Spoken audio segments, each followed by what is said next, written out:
Hai guys, kembali lagi di Persaiman, masih bersama dengan saya Victor. Di filter kali ini kita akan membahas mengenai virus corona atau yang sering dikenal dengan nama COVID-19 yang telah menerpa dunia lebih daripada 6 bulan dan sudah banyak sekali merubah tatanan kehidupan di dunia ini. Sampai hari recording ini dilakukan, jumlah kasus corona di dunia telah lebih daripada 10 juta kasus dan telah memakan korban jiwa lebih daripada 500.000 orang. Dan kalau kita melihatnya pada grafiknya, mungkin masih akan bertambah dalam hari-hari, minggu, ataupun bulan-bulan ke depannya. Dan sama seperti yang kita tahu bahwa virus corona ini tidak hanya berdampak dalam sisi kesehatan, namun juga menjalar ke banyak sisi lainnya. Mulai daripada tingkat pengangguran yang semakin tinggi, tingkat kemiskinan yang semakin memburuk, dan juga tingkat ekonomi yang makin parah. Ini tentu membuat kita bertanya-tanya, kenapa ya Tuhan membiarkan semua hal ini terjadi? Dan mungkin respon yang paling dasar adalah kita berpikir bahwa ini adalah hukuman daripada Tuhan. Sama seperti dulu tsunami menimpa Aceh, banyak orang yang beranggapan bahwa itu adalah hukuman daripada Tuhan. Namun, apakah semua itu benar? Oke, kalau gitu, apa sih yang menyebabkan virus corona ini bisa seperti sekarang ini? Kalau menurut saya, ada 3 buah alternatif yang mungkin bisa menjadi alasannya.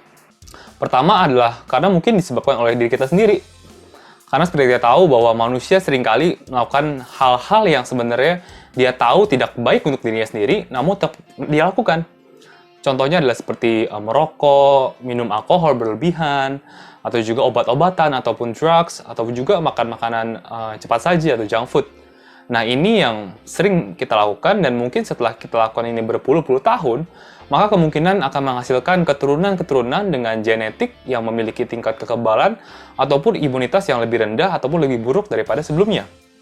Atau kalau kita gunakan kacamata yang lebih luas, kita bisa melihat bahwa kita sebagai manusia tidak hanya merusak diri kita sendiri, namun juga kita telah merusak alam yang ada di sekitar kita.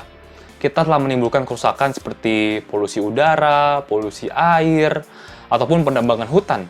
Dan ini tentunya telah merusak keseimbangan alam dan menciptakan disruption ataupun gangguan di dalam alam kita. Dan ini menurut saya bisa menyebabkan hal-hal yang sebelumnya tidak pernah terjadi ataupun menimbulkan mutasi dari hal-hal yang sebelumnya tidak pernah ada. Dan hasilnya salah satunya adalah mungkin adalah corona ini. Kedua adalah alasan yang datang daripada spiritualitas kita yang memang telah jatuh ke dalam dosa.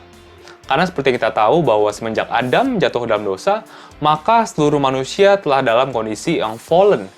Atau yang seperti tertulis di dalam Roma 5 ayat 12, dikatakan bahwa sebab itu sama seperti dosa telah masuk ke dalam dunia oleh karena satu orang, dan oleh dosa itu juga maut, demikianlah maut itu telah menjalar kepada semua orang, karena semua orang itu telah berbuat dosa. Dan lebih jelas lagi kita baca di Roma 8 ayat 20-22. Tertulis bahwa karena seluruh alam semesta sudah terhalang supaya pada zaman sekarang tidak bisa memenuhi tujuan Allah waktu Dia menciptakannya. Halangan itu termasuk rencana Allah dan hal itu akan berlangsung sampai rencananya tercapai. Dan rencana Allah adalah supaya alam semesta dan seluruh makhluk ciptaannya dibebaskan dari kematian dan segala sesuatu yang ingin menghancurkan mereka, dan mereka juga akan menikmati kemuliaan bersama keluarga besar Allah. Karena kita tahu bahwa seluruh alam semesta seperti bersusah hati dan sangat menderita sampai sekarang. Seperti semua ciptaan sama-sama sakit berat dan menangis. Jadi kita bisa melihat bahwa karena tidak taat akan Allah, maka Adam dan Hawa jatuh ke dalam dosa dan harus mengalami yang namanya penderitaan dan juga kematian. Dan sampai Yesus datang untuk kedua kalinya untuk mengalahkan kematian, maka alam semesta dan seluruh isinya harus mengalami apa yang namanya penderitaan dan juga kematian. Ketiga adalah disebabkan oleh kuasa si iblis.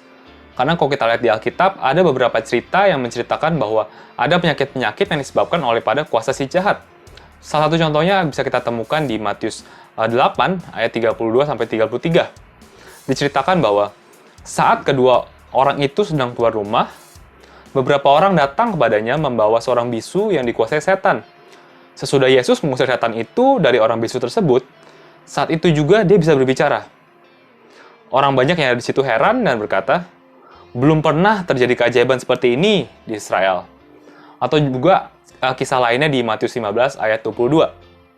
Untuk bisa mengetahui dari ketiga alternatif tersebut, manakah yang merupakan alasan di balik terjadinya pandemi COVID-19 ini, mungkin sampai kapanpun kita tidak akan pernah tahu ya alasan pastinya apa. Namun satu hal yang saya percaya bahwa ini bukanlah disebabkan oleh penghukuman daripada Tuhan.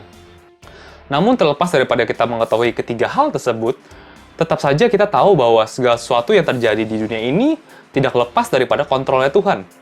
Jadi kalau ada sesuatu yang terjadi di dunia ini, itu pasti adalah seizin daripada Tuhan. Lalu kenapa Tuhan membiarkan pandemi COVID ini berlangsung sekian lama? Karena kalau Ia adalah Tuhan yang baik, kenapa Dia membiarkan banyak orang begitu sengsara dan menderita? Dan kalau Ia Maha Kuasa, kenapa Dia membiarkan pandemi ini terlalu lama seperti sekarang? Untuk bisa menyelami alasan di balik kenapa Tuhan membiarkan COVID-19 ini terjadi, tentu berada di luar batas kemampuan kita sebagai manusia. Sama seperti tertulis di Yesaya 55 ayat 8-9. Tertulis bahwa, sebab rancanganku bukanlah rancanganmu, dan jalanmu bukanlah jalanku. Demikianlah firman Tuhan. Seperti tingginya langit dari bumi, demikianlah tingginya jalanku dari jalanmu, dan rancanganku dari rancanganmu. Namun ini tidak berarti bahwa kita sama sekali having no clue atau no idea kenapa Tuhan mengizinkan ini terjadi. Karena kalau kita lihat dari Alkitab, kita bisa menarik beberapa kesimpulan. Yaitu adalah, pertama adalah karena Tuhan ingin membuat kita untuk lebih dekat kepadanya. C.S. Lewis di dalam salah satu bukunya yang berjudul Problem of Pains pernah menuliskan seperti ini. God whispers to us in our pleasures, speaks in our conscience, but shouts in our pain. It's his megaphone to rouse a deaf world. Seringkali kita melihat bahwa kita lebih peka akan mendengar firman Tuhan ataupun mendengar suara Tuhan justru di saat kita lagi bersedih ataupun menderita dibandingkan daripada waktu kita senang dan juga segala sesuatunya baik-baik saja. Dan kita lihat juga di ayat lainnya, yaitu di Matius 5 ayat 48, dikatakan bahwa karena itu haruslah kamu sempurna sama seperti Bapamu yang di surga adalah sempurna. Kesempurnaan di sini berbicara mengenai kedewasaan diri kita sendiri dan juga pengenalan kita akan Tuhan. Jadi kita bisa melihat bahwa ini adalah tujuan utama daripada Tuhan kepada kita. Jadi mungkin pertanyaan yang lebih tepat untuk kita tanyakan bukanlah kenapa ya Tuhan membiarkan corona ini terjadi, tapi sebenarnya apa sih yang Tuhan mau sampaikan kepada saya melalui corona ini? Kedua, Tuhan tidak menciptakan kita sekedar hanya untuk bahagia, namun untuk kekudusan. Kebanyakan dari kita mempertanyakan Tuhan dalam penderitaan kita karena kita berpikir bahwa tujuan Tuhan menciptakan kita sebagai manusia adalah supaya kita hidup dengan bahagia, hidup dengan nyaman, hidup dengan penuh sukacita. Sehingga seringkali saat kita mengalami penderitaan, kita melihat penderitaan itu sebagai sesuatu yang pointless. Dan tentu saja Tuhan ingin kita menikmati kehidupan kita, namun bukanlah itu tujuan utamanya. Karena kalau kita baca di Roma 5 ayat 3-4 dikatakan bahwa, dan bukan hanya itu saja, kita malah bermegah juga dalam kesengsaraan kita. Karena kita tahu bahwa kesengsaraan itu menimbulkan ketekunan. Dan ketekunan menimbulkan tahan uji, dan tahan uji menimbulkan pengharapan. Dan pengharapan tidak mengecewakan.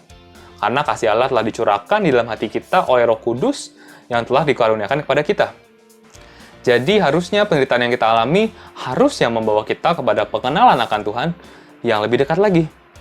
Ketiga, purpose kehidupan kita tidak hanya berhenti di dunia ini saja, namun juga setelahnya. Karena seperti yang kita tahu bahwa Tuhan tidak pernah sekalipun menjanjikan kehidupan kekal di dunia. Namun yang Ia janjikan adalah kehidupan kekal di setelahnya, yaitu adalah di surga. Kehidupan yang jauh lebih baik daripada kehidupan dunia ini, di mana tidak ada hal negatif, tidak ada hal buruk, tidak ada juga kejahatan. Jadi kita penting untuk mempunyai perspektif surgawi ini. Dan menurut saya, salah satu contoh yang paling baik adalah kehidupan Paulus. Paulus dalam kehidupannya banyak sekali mengalami penderitaan, baik yang disebabkan oleh manusia maupun disebabkan oleh alam. Seperti contohnya, Paulus pernah 5 kali dicambuk hanya karena memberitakan Injil. Dan setiap kali dicambuk, ia mengalami 26 kali cambukan di punggung dan 15 kali cambukan di dadanya. Dan juga tercatat bahwa ia pernah 3 kali ditelanjangi dan dipukul dengan tongkat kayu oleh prajurit Romawi. Bahkan ia juga pernah dirajam dengan batu dan ditelantarkan dengan kondisi yang hampir mati. Lalu bagaimana dengan penderitaan yang disebabkan oleh alam? Paulus pernah mengalami sakit di matanya yang ia katakan seperti have a thorn in the flesh, atau duri dalam daging, saking begitu sakitnya. Dan bahkan ia juga pernah mengalami 3 kali kapalnya karam di tengah laut. So, kita lihat bahwa banyak sekali penderitaan-penderitaan yang dialami oleh Paulus, Namun, tidak satu pun penderitaan itu yang membuat dia menjadi pahit, bahkan ia melihat bahwa penderitaan itu adalah sesuatu yang layak untuk diperjuangkan. Kita bisa membaca salah satu ayatnya yang dia tulis di 2 Korintus 4 ayat 16-18. Dikatakan bahwa, sebab itu kami tidak tawar hati, tetapi meskipun manusia lahiriah kami semakin merosot, namun manusia batiniah kami diperbarui dari sehari ke sehari. Sebab penderitaan ringan yang sekarang ini mengerjakan bagi kami kemuliaan kekal yang melebihi segala-galanya, jauh lebih besar daripada penderitaan kami. Sebab kami tidak memperhatikan yang kelihatan, melainkan yang tak kelihatan. Karena yang kelihatan adalah sementara, sedangkan yang tak kelihatan adalah kekal.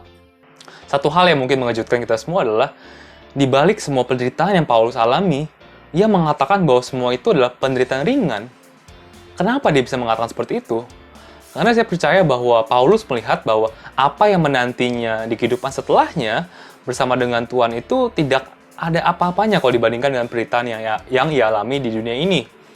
So, menurut saya ada satu hal yang bisa kita pelajari dari kehidupan Paulus adalah bahwa apapun penderitaan yang kita alami ataupun kesulitan yang kita alami oleh karena corona ini, jangan sampai akhirnya membuat kita menjadi pahit, tapi justru kita harus menjadi seperti Paulus yang memiliki perspektif surgawi dan tetap percaya akan janji Tuhan. Sama seperti apa yang Tuhan tulis di Wahyu 21 ayat yang keempat.